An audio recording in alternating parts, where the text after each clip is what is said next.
All right, welcome to the Week 9 Forum. This week we're dealing with judicial politics and sort of the challenges associated with understanding that. As Americans, we have a tendency to think that judicial review is sort of, an essential feature of democratic governance.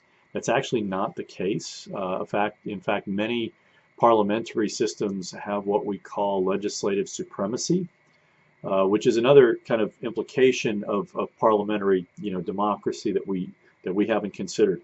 It tends to be a lot more majoritarian in nature than the system of government that we're, accustomed to. So, for example, there is no real judicial review in England. In fact, to the extent that they have that sort of thing, it exists in the House of Lords, which is, as far as I know, sort of a vestigial limb of the parliamentary system in England. And there are retired judges and judicial scholars who are lords who kind of specialize in that kind of thing, and they actually do some of that kind of work.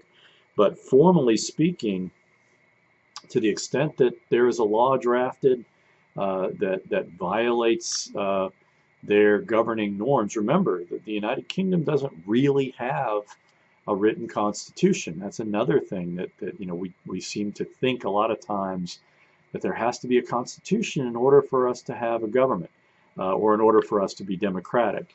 And that's not actually the case. Constitutions are good when you want to limit government.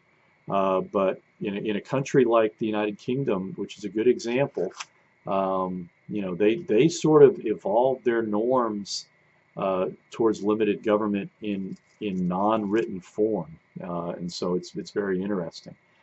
In the United States, judicial review is an important constitutional element. A lot of us tend to look at it as a way of protecting constitutional norms.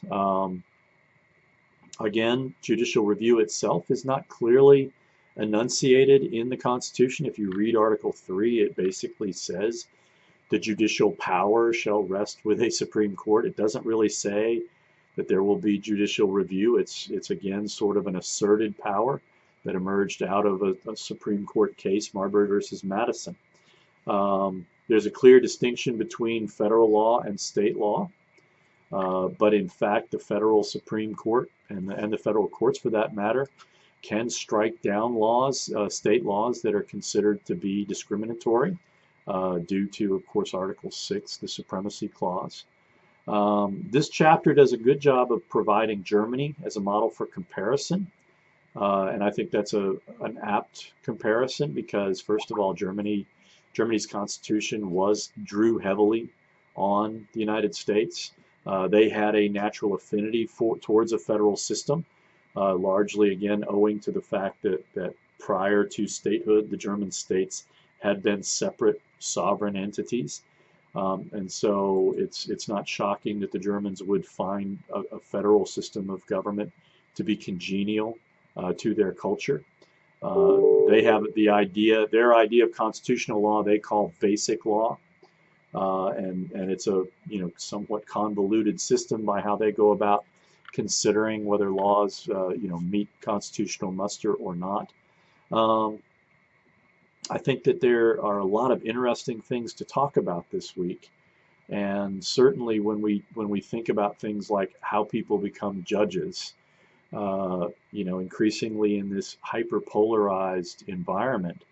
I think it creates a real challenge when partisans, I think, are more interested in loading the courts with people who think like them rather than with people who care about the law and that the law is applied in an equitable manner.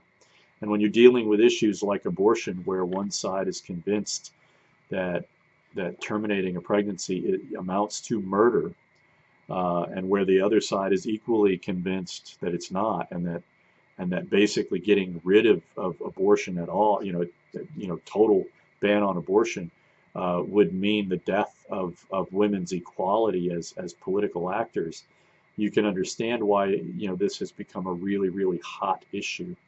And I don't think these sorts of issues are going to go away. And in fact, I think a lot of our political conflicts are being pushed into the judicial area, into the judicial arena, which probably is not particularly healthy to our politics. So I think there's a lot to talk about this week, and I hope we have a good discussion.